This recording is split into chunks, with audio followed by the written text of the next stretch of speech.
sa libération était après insistance et demande. Il a fait amende honorable pour qu'il soit relaxé, selon le propos du secrétaire général de l'UDPS, Augustin Kabouya.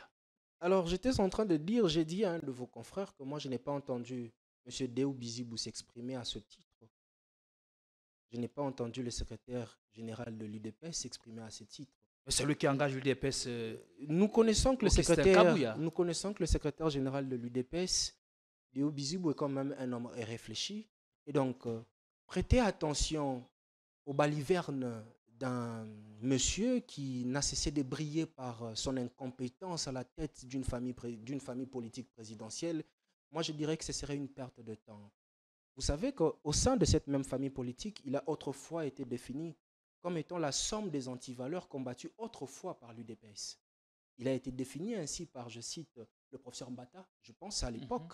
Il a dit que ce monsieur représentait la somme de toutes les antivaleurs combattues autrefois par l'UDPS. C'était quoi ces antivaleurs? La diffamation, le trafic d'influence, le mensonge, les intimidations, les détournements, la concussion, les menaces, les brimades. Tout ça, c'est ce que l'UDPS a combattu. Nous avons combattu ça au sein de l'UDPS. Mais aujourd'hui, les mêmes acteurs en font preuve. Non, ils n'en font pas preuve. Ils incarnent cela. Ils incarnent. Quand il est défini comme étant la somme de toutes ces antivaleurs, c'est quoi une somme? C'est l'ensemble. C'est la sommation. Vous vous rendez compte? L'addition de chacune de ces antivaleurs qui se retrouvent, qui constituent un humain. Comme vous avez une tête. Est-ce que vous ne sortez pas votre artillerie parce qu'il a essayé de dire la vérité? Non, et rien que la vérité. Nous ne sortons pas notre artillerie. Nous regardons les choses telles qu'elles sont. Parce que sur le fond, l'homme a été incapable de venir sur la table des discussions avec les idéologies, avec les apports intellectuels capables de faire avancer la République.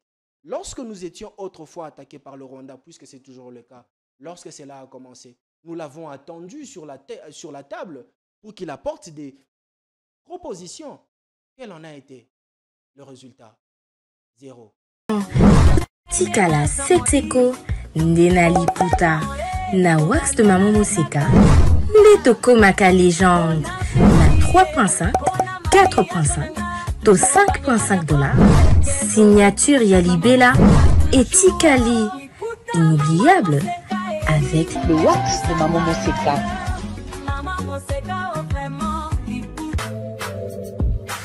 Pour un mariage chic, élégant et de haut standing, voici la salle Continental House Funa. Pour toute conférence, anniversaire, mariage et d'autres cérémonies inoubliables, c'est dans notre salle de fête qui répond aux normes internationales.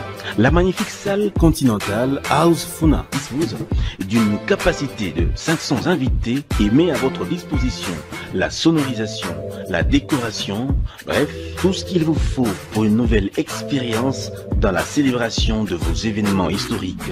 L'hôtel Continental House Funa dispose en outre d'un service et du matériel de qualité et de haut de gamme. Nous sommes sous Limité, première rue, avenue des Charpentiers, numéro 1444, référence hôpital Achichi. Contactez-nous au plus 243 98 21 05 741 et réalisez vos rêves avec Salle Continental House Funa. Coucou, je suis Tendela, ambassadrice des chaises d'amour. Fini les événements avec des chaises qui ne ressemblent à rien. Fini les fêtes ou le deuil avec des chaises qui ne nous honorent pas. Fini les décorations avec des chaises de l'humiliation. Venez vous procurer les plus belles chaises de la capitale à petit prix.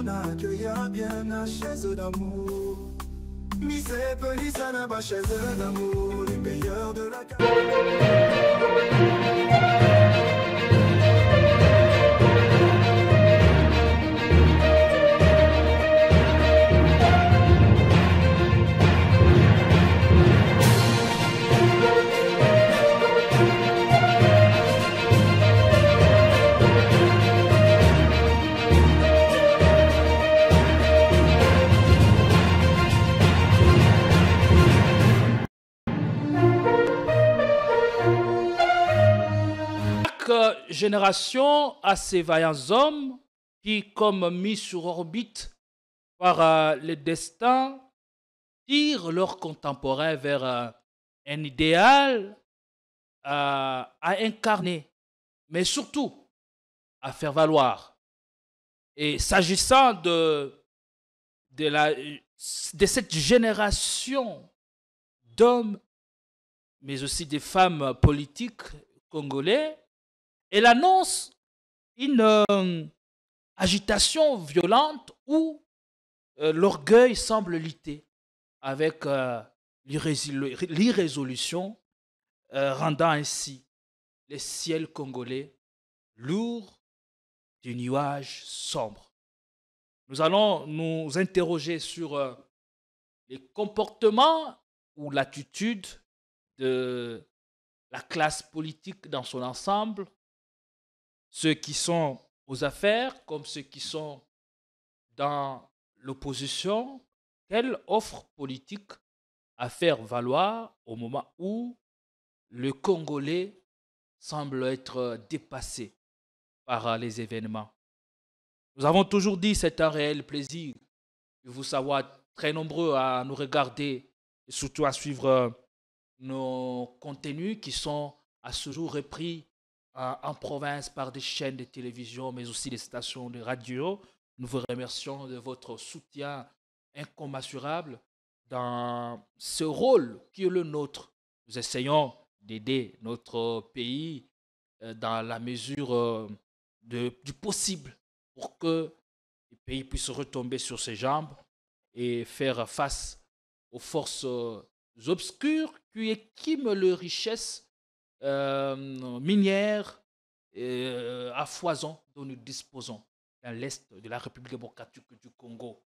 Nous allons principalement, au cours de ce numéro, mettre l'accent sur l'Alliance pour le changement de Jean-Marc Kabound à Kabound. Le parti a renoué avec les activités à l'occasion du 3e anniversaire de ce parti d'opposition.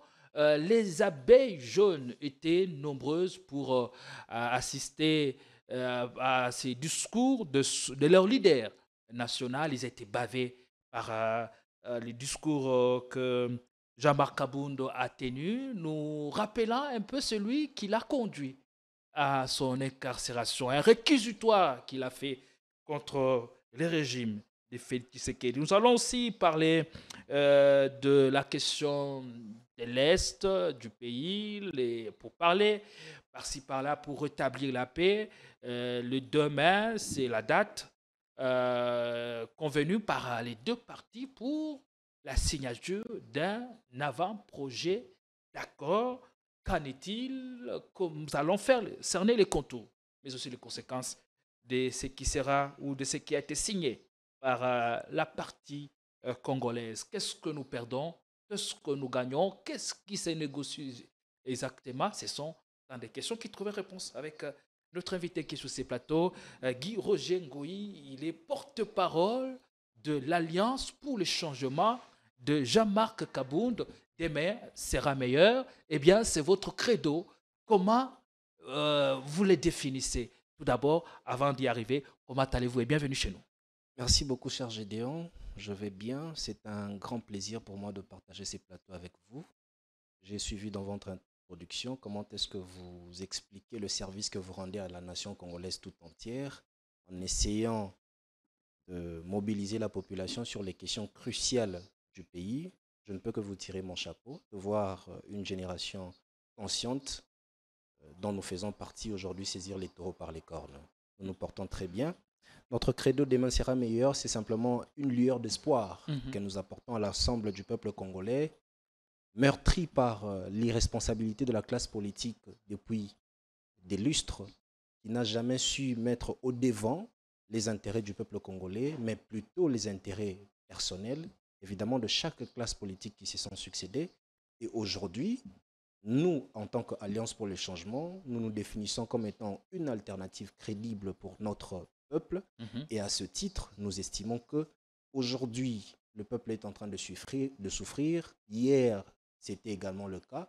Mais avec l'espoir de tout le monde, nous espérons que demain, une fois que l'Alliance pour le changement sera aux affaires, elle apportera une modification, une transformation intégrale du social du peuple congolais. C'est pourquoi nous lançons ce credo à tout le peuple congolais en disant ne perdez pas espoir, demain sera meilleur. Allez, nous allons nous y intéresser de plus près et vous vous préparez par rapport à cet objectif qui reste noble et atteignable.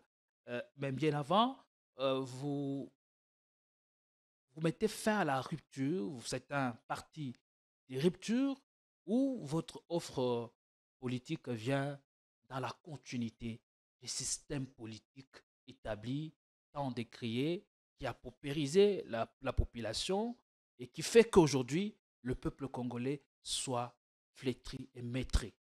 Eh bien, nous sommes très conscients de l'appauvrissement ou soit de la paupérisation extrême de notre peuple, considérant qu'il y a une nécessité urgente d'y mettre un terme, de changer de cap, de changer de direction.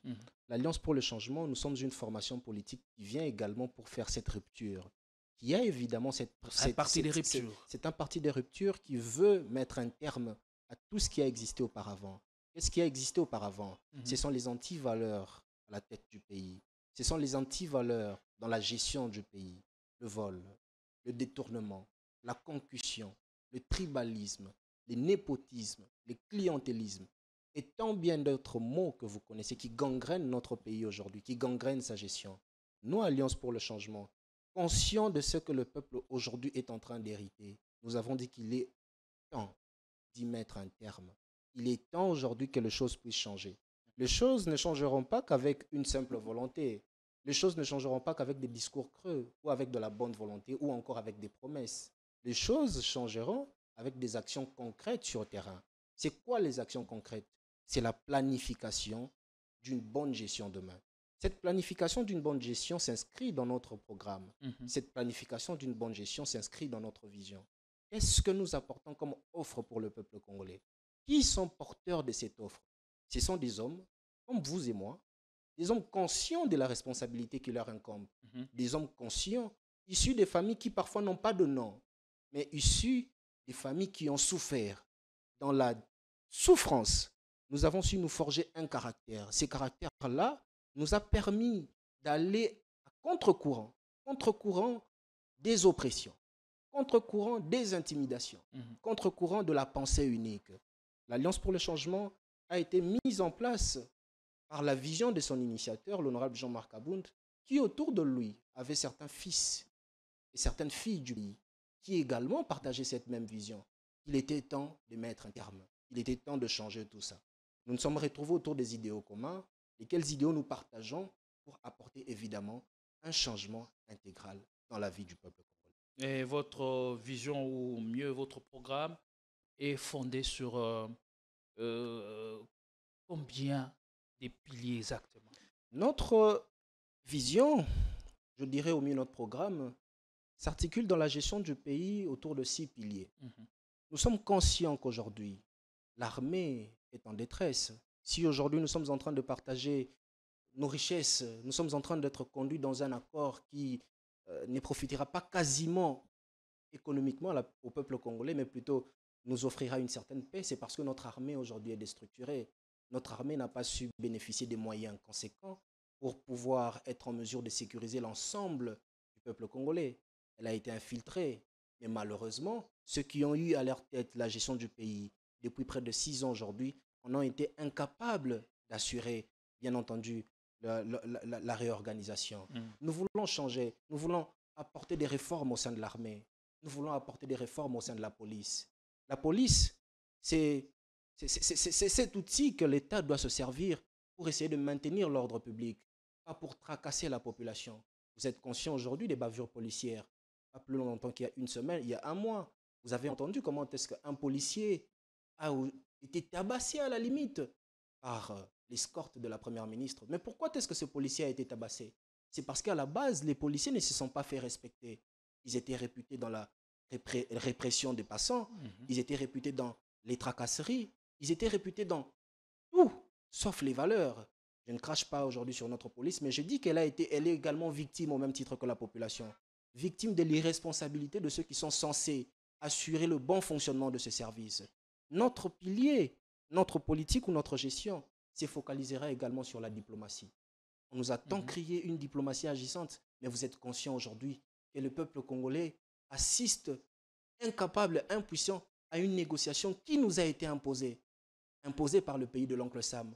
Parce que notre armée initialement n'a pas été capable de nous protéger. Nous sommes contraints à une négociation sans pour autant que nous puissions avoir les cartes en main. Parce que notre diplomatie a failli. Par la diplomatie, je ne vois pas des actions sporadiques, des actions ponctuelles d'un gouvernement ou d'une ministre ou d'un ministre soit-il à l'encontre ou soit au profit de la RDC. Je vois une série de décisions. Je vois une stratégie précise capable de conduire la politique diplomatique du pays pour des objectifs très bien précis. En l'occurrence, faire respecter notre pays dans le monde, dans la sous-région. En lieu et place d'assister à quelques échanges houleux parfois à la tribune aux instances des Nations Unies, où vous entendez parfois des discours très peu courtois entre certains corps diplomatiques sur la RDC. Si notre diplomatie arrive à faire imposer sa loi, si notre diplomatie arrive à se faire respecter, si nous avons des diplomates qui ne souffrent pas du problème des loyers à l'étranger, qui savent se faire respecter à travers les rues étrangères, on nous respectera. Je vois par là le quatrième pilier qui est l'administration publique. Notre administration publique est par terre. Vous êtes conscient aujourd'hui que nous avons un problème sérieux au sein de l'administration publique. Les réformes qui ont tenté d'être initiées ici et là, elles n'ont pas été accompagnées. Il n'y a pas eu de mesures concrètes pour accompagner fortement le fonctionnaire congolais. Encore aujourd'hui, le fonctionnaire congolais se plaint de ne pas être très bien traité. Il ne se plaint pas à tort, il se plaint à raison.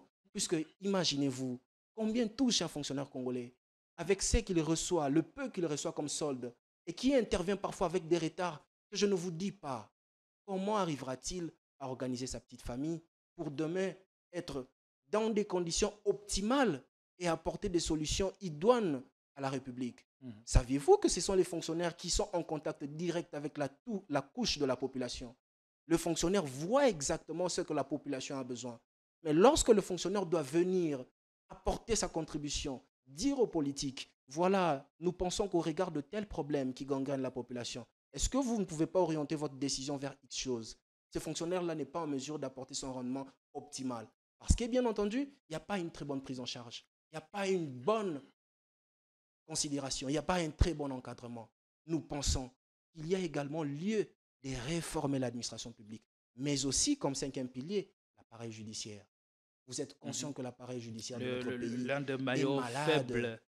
L'appareil judiciaire de notre pays est, je dirais, en lambeaux, à la merci de certains individus aujourd'hui qui bénéficient du pouvoir, qui ont bénéficié du suffrage du peuple à l'époque, mais qui en ont fait un outil pour s'imposer et pour mater toute voix discordante. Ça, c'est quelque chose qu'il faut combattre. Parce qu'on dit que la justice élève une nation. Mais aujourd'hui, nous assistons à une saga entre le législatif et le judiciaire. Pourquoi? Puisque d'un côté, on estime que le judiciaire, ce sont eux, en fait, qui ont tué ce pays, avec des magistrats tout-puissants qui, pour un rien, renvoyaient tout ce qui bougeait à la prison centrale de Makala. Mais aussi, de l'autre côté, les législatifs disent que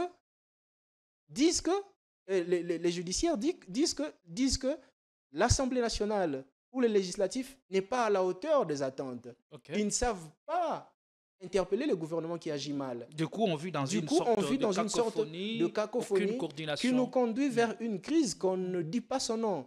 D'un côté, vous voyez, il y a le président de l'Assemblée nationale, je cite, M. Vital Kamerhe, qui tend à s'opposer à ce que Kamuleta est en train de faire. Et de l'autre côté, Kamuleta, qui essaye aussi de faire imposer sa loi. Nous sommes dans une jungle. Nous sommes dans une jungle. On ne sait plus respecter les parlementaires parce qu'on sait comment est-ce que nombreux sont arrivés là-bas. Évidemment, ils sont passés par la Cour constitutionnelle. La Cour constitutionnelle sait que la réalité est que tous ces parlementaires, très peu sont réellement l'émanation du peuple congolais. Voilà pourquoi il y a cette distraction. Et comme dernier pilier, j'étais en train de dire, c'est les services de sécurité. Par service de sécurité, j'entends les services de renseignement. Nous ne devons pas avoir nos services de renseignement ancrés sur des individus qui font que la traque des opposants à l'interne, mais qui ne surveillent pas ce qui se passe au-delà de nos frontières, qui doivent en principe ramener l'information en temps réel. Qu'est-ce que le Rwanda était en train de faire 6 mois avant que le conflit éclate entre nous et la RD, entre nous et le Rwanda? Vous savez que quand un pays prépare une guerre, il y a une forte consommation de son carburant en termes d'importation. Évidemment, puisqu'il prépare tous les engins qui doivent entrer sur le front. Pour ça, ils se disent que nous devons essayer de faire un stock maximal pour que lorsqu'éclatera la guerre, que nous ne puissions pas être en rupture de stock.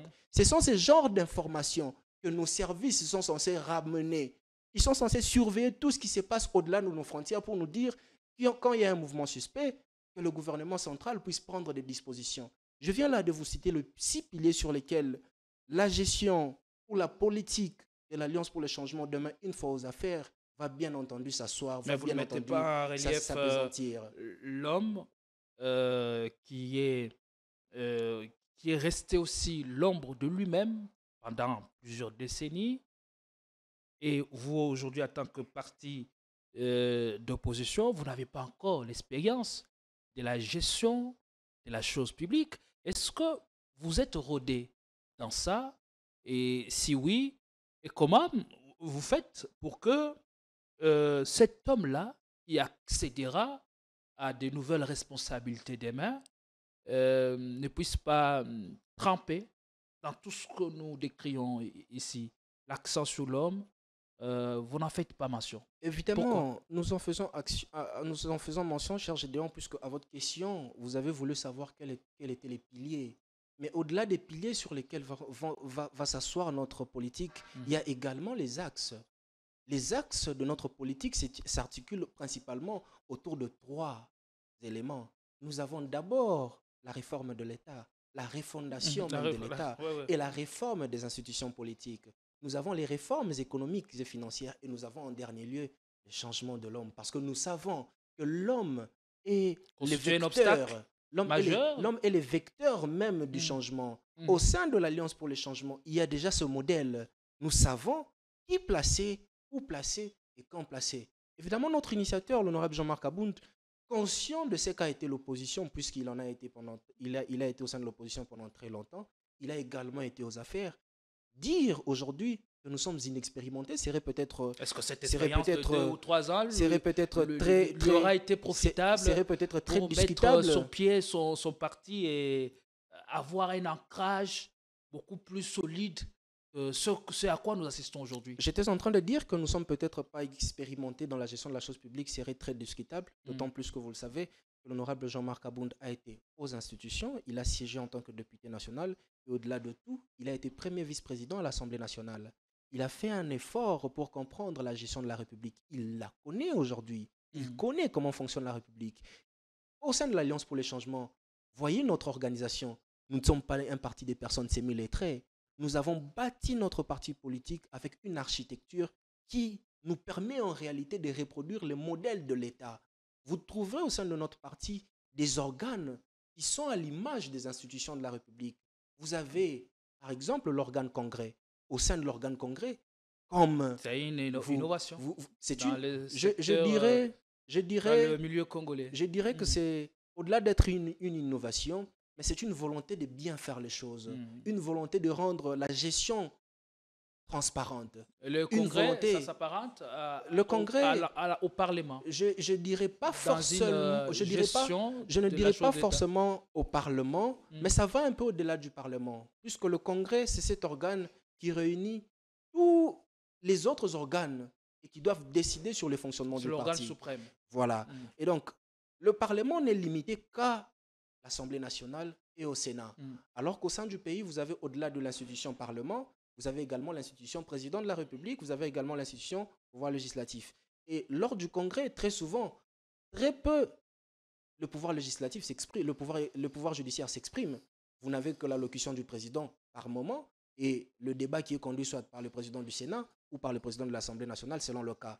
Mais chez nous, au Congrès, le Congrès, c'est l'organe suprême qui réunit à la fois tous les autres organes du parti ainsi que les autres sectionnaires ou les autres présidents fédéraux de les autres présidents fédéraux de toutes nos fédérations dans le pays et à l'étranger.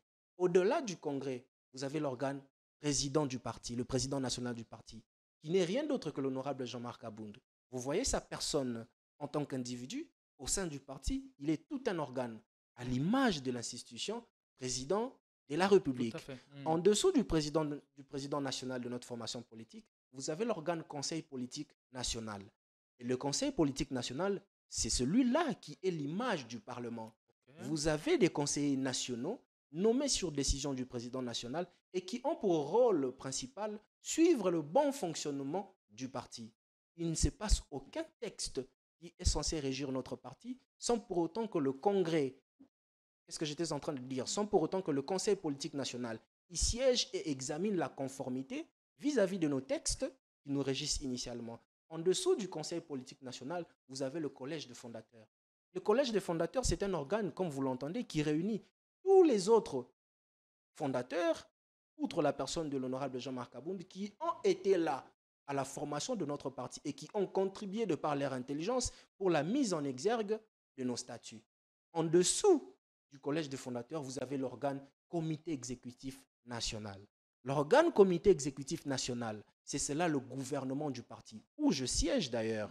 Vous avez différents secrétaires nationaux chargés de différents domaines qui régissent la société. Moi, par exemple, je suis dans un domaine dont je préfère ne pas faire la publicité, mais il y a d'autres organes, il y a d'autres camarades qui sont dans des organes qui régissent à la fois les affaires étrangères du parti, l'économie du parti, la défense du pays, l'information, la communication. Vous avez différents départements qui sont occupés par des personnes d'une moralité irréprochable, par des personnes honnêtes, par des personnes compétentes. Nous gérons notre parti à l'image de ce que doit être la gestion du pays demain, une fois que nous serons aux affaires. C'est bien Vous ça. voyez donc, au-delà de cette... Le grand défi, c'est de ne pas céder à la tentation. J'étais en train de dire... Parce que la tentation est grande lorsqu'on est dans l'arène politique où une fois vous êtes porté aux affaires. Voilà, vous allez chuter sur ces sujets. J'étais en train de dire qu'au-delà de notre organisation sur le plan national, il y a également les organes de base, je cite, les organes fédéraux, les fédérations, mais également les structures d'appui au parti. Vous avez la Ligue des jeunes et la Ligue des femmes. Parlant de la tentation, j'aimerais dire que le choix des animateurs au sein de notre formation politique n'a pas été fait au hasard. Tous les hommes sont passés au peigne fin, tous les profils. Pourquoi? Puisque vous remarquerez qu'après la création de notre formation politique, notre l'initiateur de notre parti a été emprisonné. Et donc, la tentation était venue. Et ceux qui n'ont pas su résister à la vague des sollicitations étaient partis. Ceux qui étaient restés aujourd'hui sont ceux qui ont réussi à tenir la maison. Nous avons tenu la maison jusqu'à ce que notre président national a été libéré. Cela ne veut pas dire que pendant l'incarcération du président national, tout était rose. Nous avons fait l'objet de persécutions. Nous avons fait l'objet d'arrestations. Nous avons fait l'objet de sollicitations, même pour transhumer. Mais malheureusement, pour eux, nous n'avons pas cédé à toutes ces tentatives. Nous sommes restés intacts, droit dans nos bottes, pour soutenir la vision de notre président national, entendu que nous sommes conscients de la responsabilité qui est la nôtre pour le changement des choses au sein de notre pays. Allez, très bien entendu. Mais parlant du président national de l'Alliance pour le changement, je rappelle ici qu'il a fait un réquisitoire contre le régime en place, un discours, nous rappelant celui de 18 septembre 2022, je crois. 18 juillet oui. 2022. Le discours qui l'a conduit à son arrestation arbitraire, dénoncée par son parti. On a l'impression ici que la prison n'a pas eu raison sur lui. La grande question, ce sera, est-ce que aujourd'hui les divorces entre Jean-Marc Abound et l'actuel chef de l'État est totalement consommé? Ou en d'autres termes, s'agit-il d'un divorce sincère? La prison n'a pas eu raison sur lui, simplement parce que l'homme, fortement convaincu par ses idéaux, a réalisé que nous étions sur une fausse route. Aussi, je n'aimerais pas que l'on puisse faire comme nos amis, excusez-moi, de la 10e rue, qui ramènent les débats au niveau des individus. Au niveau de l'Alliance pour le changement, nous avons vu les débats, nous voyons les débats au niveau de l'idéologie, au niveau des idées, au niveau des actions. Il faut reconnaître qu'il n'y a pas eu une certaine complicité dans l'action, complicité dans la manière de faire, complicité dans la manière de réfléchir pour le bien-être du peuple entre le président national de notre formation politique et son ancienne famille politique. Voilà pourquoi, à un moment donné, il a été dans l'obligation de dire les choses telles qu'elles étaient pour prendre sa direction. Vous savez, lorsque vous marchez ensemble avec un groupe d'individus et que vous n'arrivez plus à vous mettre ensemble sur le principe, vous êtes dans l'obligation de prendre vos responsabilités pour changer les choses. C'est dans cette optique que notre président national avait pris cette décision de dire les 4 vérités avec l'espoir que les choses puissent changer. Malheureusement, les choses n'ont pas changé. Et conscient des responsabilités qui étaient siennes, il a fini par prendre l'initiative, la décision de mettre en place la formation politique Alliance pour le changement. Ce que vous avez appelé réquisitoire, moi je dirais que le président a essayé d'expliquer les conditions et les contextes qui a précédé à la formation de notre parti politique. C'était quoi? La divergence de vues. C'était quoi? Les désaccords qui existaient sur la manière de faire. Nous étions arrivés au pouvoir avec une seule idéologie. Une seule idéologie, j'étais en train de dire, c'était l'amélioration du peuple congolais, de son quotidien. Mais malheureusement, une fois arrivé au pouvoir, c'est tout le contraire de ce que Papa Etienne Tshisekedi nous avait appris. Et face à cela, le président Kabound était donc dans l'obligation de changer le cap. Il a changé le cap.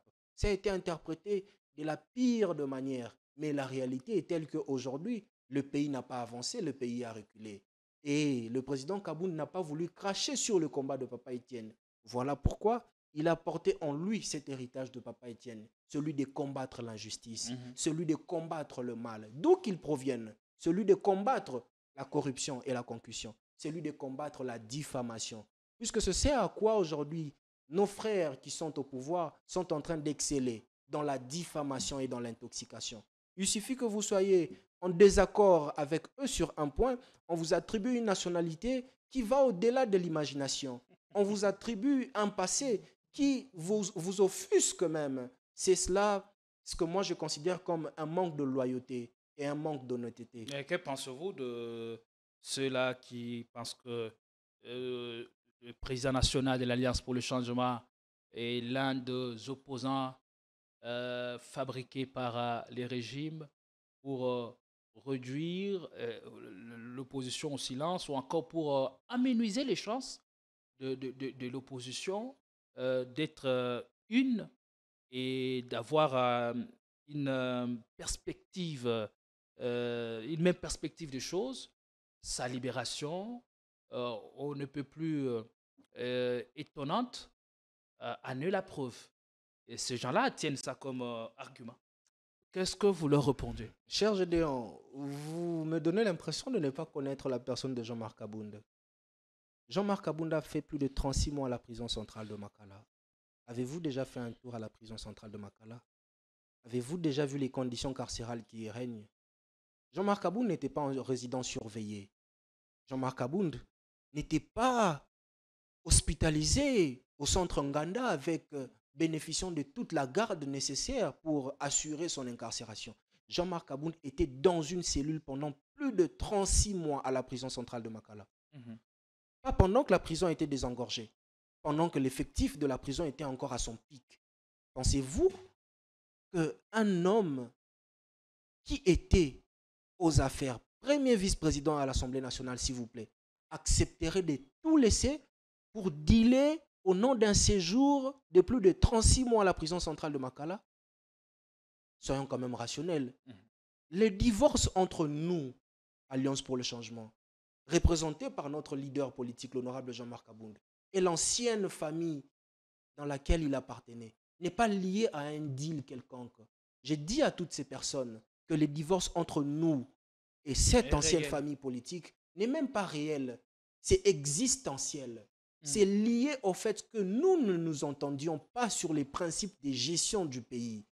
Et aussi longtemps que la situation perdure, il sera hors des questions que nous puissions nous asseoir avec eux sur une même table. Les principes de gestion sont lesquels? C'est la transparence, c'est l'honnêteté, c'est la redevabilité, C'est tout ce qui va avec pour le bien-être du peuple congolais. Nous sommes contre et nous serons contre qui qu'il soit qui viendrait avec les mêmes antivaleurs que nous sommes en train de vivre aujourd'hui. Ce sont ces mêmes antivaleurs. Aujourd'hui, après sa relaxation, est-ce qu'il ne s'est plus rabiboché avec avec Félix Tshisekedi, ancien partenaire ou encore fils idéologique d'un même père, ou vous gardez votre bande, le même combat, le même engagement? Puisqu'on a même récemment suivi les débats, sa libération était après insistance et demande.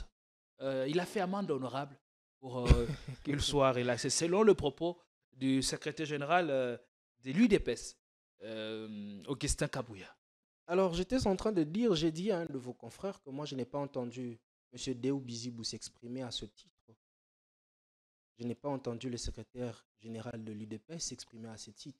Mais celui qui engage l'UDPS, nous connaissons que le secrétaire général de l'UDPS, Déo Bizibou, est quand même un homme réfléchi.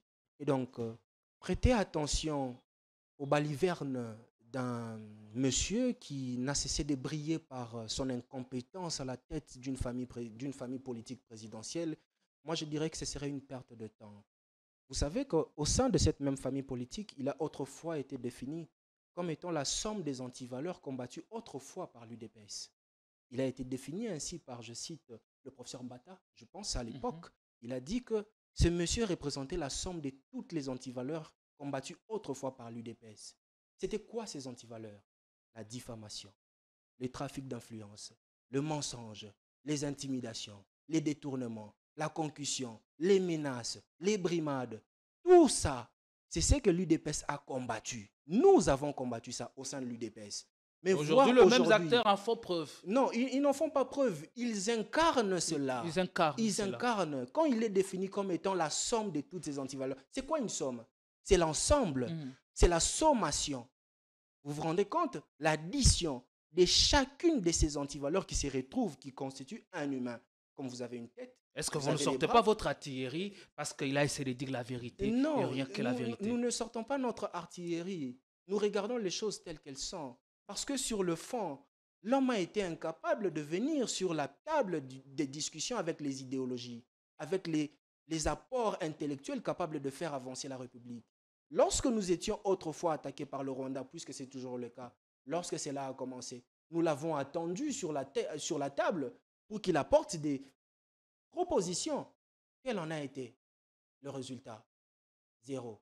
Tijengo, comme on aime bien dire. Zero en anglais. Nous n'avons vu aucun résultat. Nous n'avons vu aucun apport, aucune contribution substantielle pour faire avancer le pays. Non seulement au début de cette crise, mais depuis l'ascension de l'UDPS au pouvoir. À la place, nous avons assisté qu'à des commérages, qu'à des ragots, à des polémiques inutiles. À cette personne, je ne pense même pas qu'il serait important qu'on y accorde de l'attention parce qu'il est en train de distraire le peuple congolais.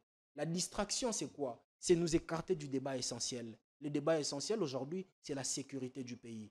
Nous sommes focus sur ce que le président national a proposé comme piste de solution. Il était impérieux, il est impérieux aujourd'hui que les troupes rwandaises se retirent de notre sol.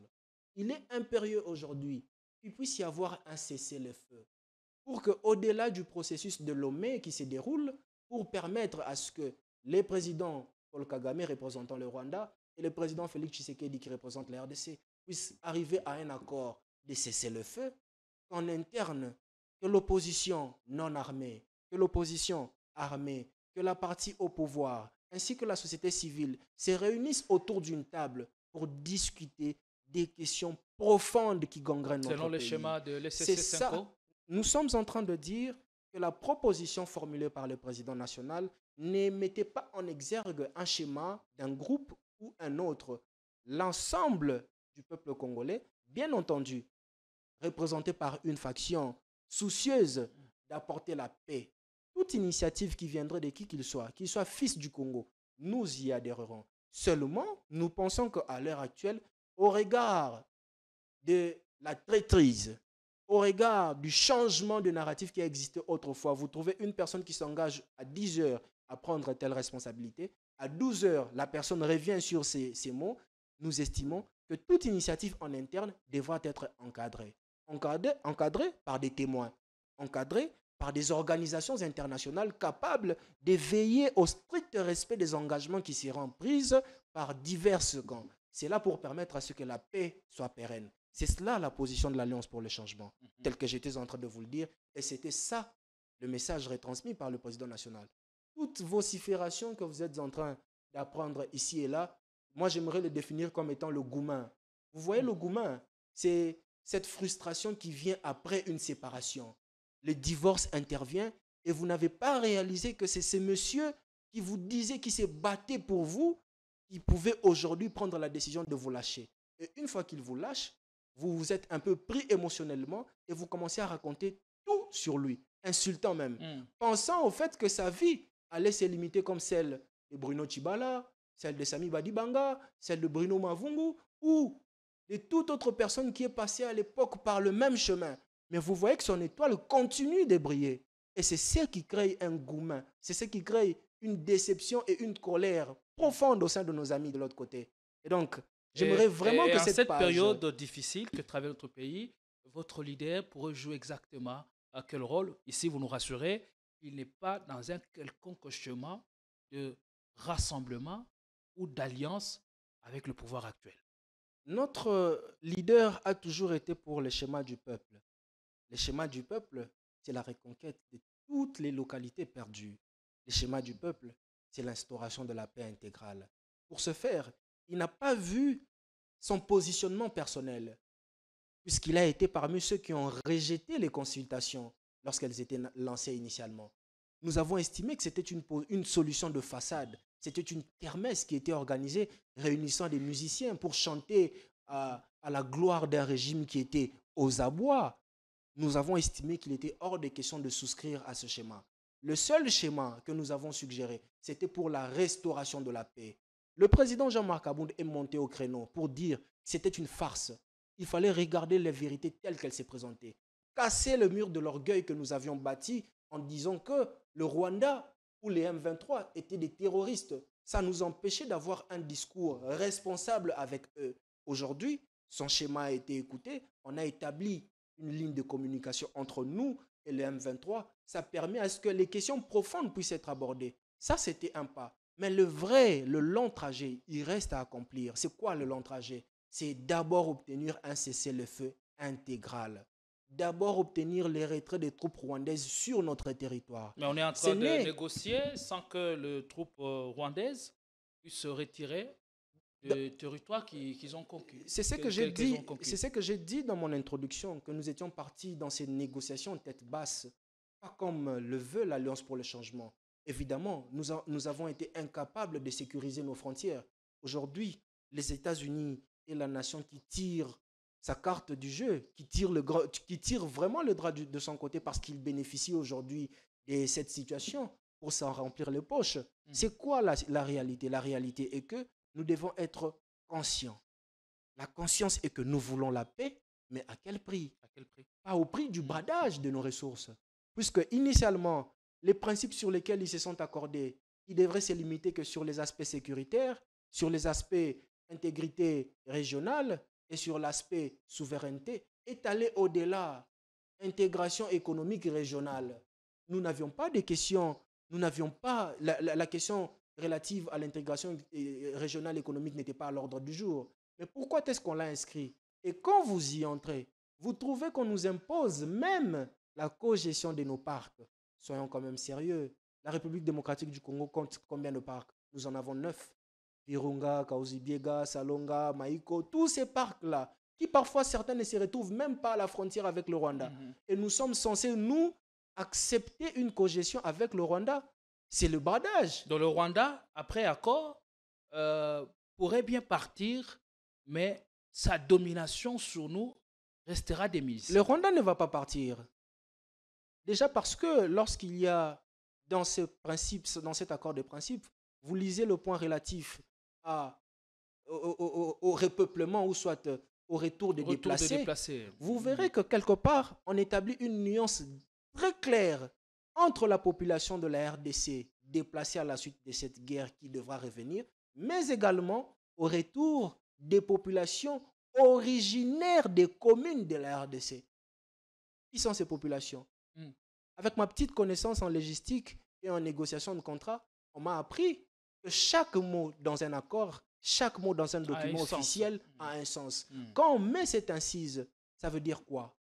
Qui sont cette population? Qui est cette population d'origine qui devra retourner dans ces communes? Là, on parle de population on met entre parenthèses. Et ensuite, on dit les retours de la population congolaise déplacée à l'issue de cette guerre.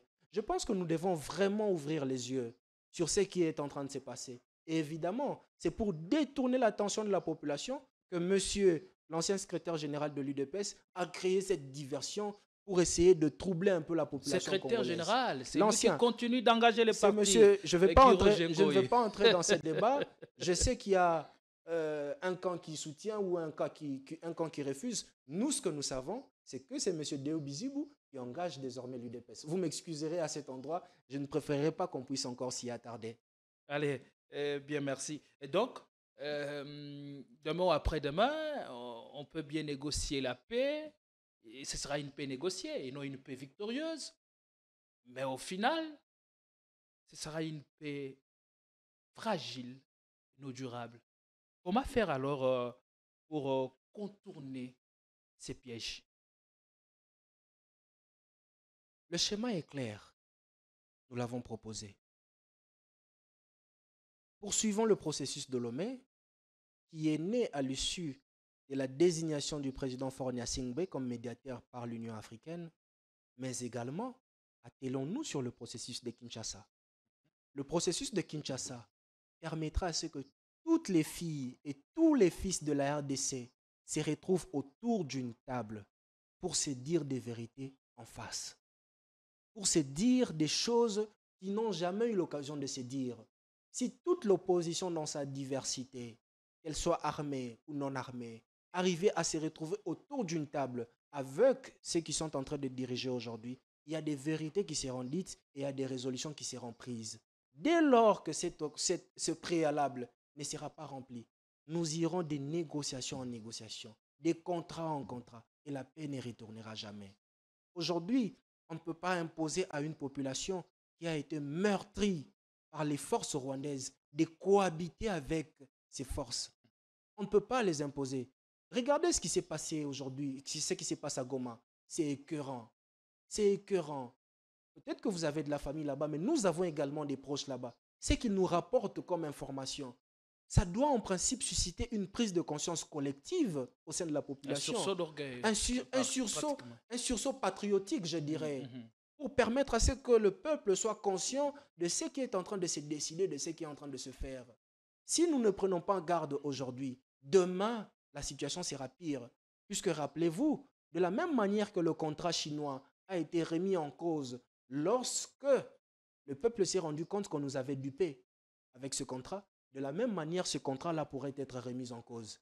Le Congolais est jaloux de rien sauf de sa terre. Le Congolais n'aime pas voir un lopin de terre qui appartient à son pays et qu'on lui empêche d'y accéder. Le Congolais n'aime pas ça. Vous vous rappelez avec ce qui s'est passé à GLM? Pourquoi est-ce qu'il y a eu cet engouement de la population? C'est parce qu'on avait estimé qu'il y avait les routes congolaises que les Congolais et les Kinois n'arrivaient plus à pratiquer à un moment donné. Et donc, lorsqu'il fallait faire tomber cette barricade, lorsqu'il fallait faire tomber cette barrière, les gens ont trouvé en cela une solution salvatrice. D'ailleurs, certains s'en moquent en disant l'ancien premier vice-président de la Défense, à part les territoires conquis ici et là, il n'avait rien conquis si ce n'était que cette partie-là. Et vous vous rendez compte que nous risquons de tomber dans ce schéma. Lorsque nous aurons des lopins de terre où il sera défendu aux Congolais d'entrer à cause d'une présence étrangère, il y aura soulèvement. Nous sommes en train de tirer la sonnette d'alarme puisque les parcs nationaux sont un patrimoine de la République démocratique du Congo. Nous ne pouvons pas les co-gérer. Je me demande comment est-ce que l'ICCN va arriver à faire ça. Je me demande. Il fallait que les questions d'intégration économique régionale puissent, des questions qui relèvent de notre souveraineté, puissent faire l'objet du débat au sein de la population congolaise, entre nous, bien entendu, par l'Assemblée nationale. Dire, en fonction de ce que nous avons comme ressources, quel est le pays avec lequel nous allons collaborer efficacement, fidèlement, plutôt que l'on puisse nous imposer une nation avec qui nous avons des antécédents d'ordre sécuritaire, avec qui nous ne pouvons pas, en fait, vivre 5 ans, 10 ans, sans pour autant qu'il y ait une guerre, sans pour autant qu'il y ait une agression. Rappelez-vous, ces policiers autrefois, qui s'est servi de son arme et qui s'est levé pour entrer à la frontière du Rwanda. Vous vous rappelez? Le policier qui a eu à tirer, c'était cette colère. Il y a quelque chose au sein de la population qui sera difficile d'enlever si on n'y va pas progressivement. C'est vrai, les Français et les Rwandais cohabitent aujourd'hui. Ce sont des partenaires stratégiques dans le monde. Mais ce processus de collaboration a pris du temps. Il y a eu certaines étapes qui ont été franchies pour raffermir les liens. Mais on ne peut pas, à la sortie d'une crise, nous imposer de collaborer ensemble avec eux de manière aussi formelle. Même si aujourd'hui, il faut le reconnaître, il y a certaines de nos populations qui migrent facilement pour aller au Rwanda, qui travaillent là-bas, et ceux du Rwanda qui viennent.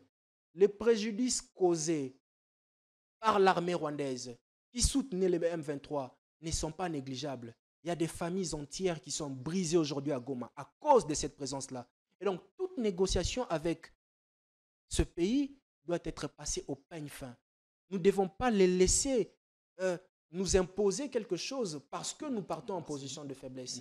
Essayons de faire ce qui est de notre devoir pour que les choses puissent évoluer. Allez, merci. On est pratiquement à la fin. Néanmoins, on vous accorde 1 minute pour vider votre carquois sur la déclaration commune faite par 4 leaders de l'opposition,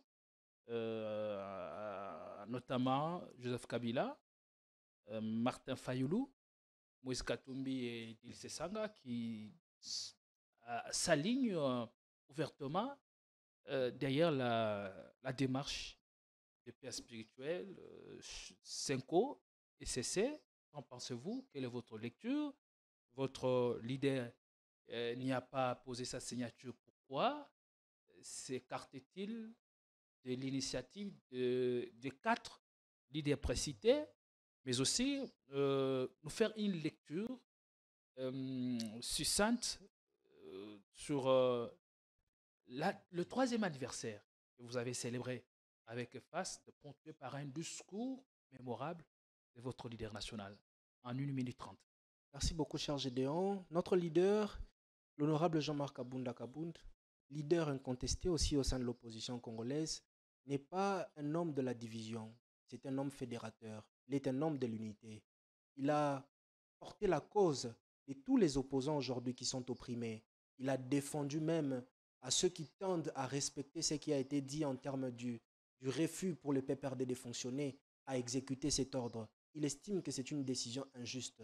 En tant que rassembleur de l'opposition, il est vrai que le débat politique doit évoluer dans son pluralisme pour permettre à ce que la Constitution de la République soit respectée, entendu que la Constitution prévoit à ce que le débat, la pluralité, le pluralisme politique et syndical puissent être respectés. Toute initiative aujourd'hui qui entre dans le schéma de paix sera la bienvenue. Rappelez-vous que le président Kabound a soutenu le processus de Lomé, a demandé à ce que le processus de Kinshasa puisse être amorcé. C'est exactement ce que nos 4 leaders de l'opposition de l'autre côté ont également essayé de faire. Nous ne trouvons pas officiellement, même si l'Alliance pour le changement ne s'est pas encore prononcée, mais nous ne trouvons pas d'inconvénient face à toute démarche qui peut ramener la paix. Seulement, ce que nous insistons, c'est qu'en lieu et place que ce soit fait de manière congolo-congolaise, nous voulons également qu'il y ait des garde-fous. Lesquels garde-fous permettront à ce que les engagements qui seront pris puissent être respectés. Pour cela, il faut que la communauté internationale puisse également s'impliquer. Même si entre États, il y a des accords qui seront conclus, mais au niveau interne, entre nous Congolais, il doit y avoir un œil regardant pour que les engagements qui seront pris soient respectés. Le président national s'exprimera sans doute au moment opportun. Vous savez qu'il a toujours été coopératif. À chaque fois qu'on lui a associé à toute forme ou à toute autre initiative, il n'a jamais vu un intérêt quelconque ou un intérêt personnel. Tout ce que lui voit, c'est l'intérêt du peuple congolais. S'agissant du 3e anniversaire célébré avec faste, c'était là un message fort, puisque, M. Gédéon, regardez ce que nous avons réalisé pendant nos 3 années d'existence. c'est au-delà des réalisations de plusieurs formations politiques qui ont aujourd'hui 10, 15, 20 ans d'existence. Quelle réalisation à votre actif, rapidement? Regardez, par exemple, nous avons été en mesure de recenser tous nos membres en leur délivrant des cartes des membres. Nous avons été en mesure de nous installer à l'intérieur des pays et à l'extérieur de nos frontières. Nous avons des fédérations qui fonctionnent dûment installées aujourd'hui dans le pays. C'est quelque chose qui n'a jamais existé auparavant. Et aujourd'hui encore, nous arrivons à nous imposer sur la scène politique malgré nos 3 années d'existence. C'est dû à quoi? C'est dû au sérieux des hommes qui composent cette formation politique. C'est dû à la volonté de son leader d'apporter un changement intégral pour le peuple congolais. C'est ça, en fait, l'Alliance pour le changement. C'est ça ce que nous voulons. Les sérieux à la tête de la République. Allez, merci beaucoup. C'était un réel plaisir d'avoir sur ces plateaux Guy Roger Ngoyi, porte-parole de l'Alliance pour le changement, très cher à Jean-Marc Kabound. Le parti venait tout récemment de célébrer avec faste son 3e anniversaire. Beaucoup de réalisations à son actif en moins de 3 ans, comme à l'épinglé ici sur ce plateau. Guy Roger Ngoyi, porte-parole de l'AC, Alliance pour le changement, bien entendu. Merci de l'honneur, merci d'avoir répondu à nos questions. Nous pensons que les portes vous seront ouvertes tout le temps. Et nous pensons aussi, vous aurez à aménager votre agenda de façon à répondre à notre invitation. Et vous aussi, nous avons bon espoir que vous avez bien apprécié la prestance, la justesse et aussi les verbes. Allez, merci. Merci avec beaucoup. le même plaisir, nous vous retrouvons pour un autre numéro sur votre chaîne. Merci, Bonsoir chez Gédéon. vous et bon week-end.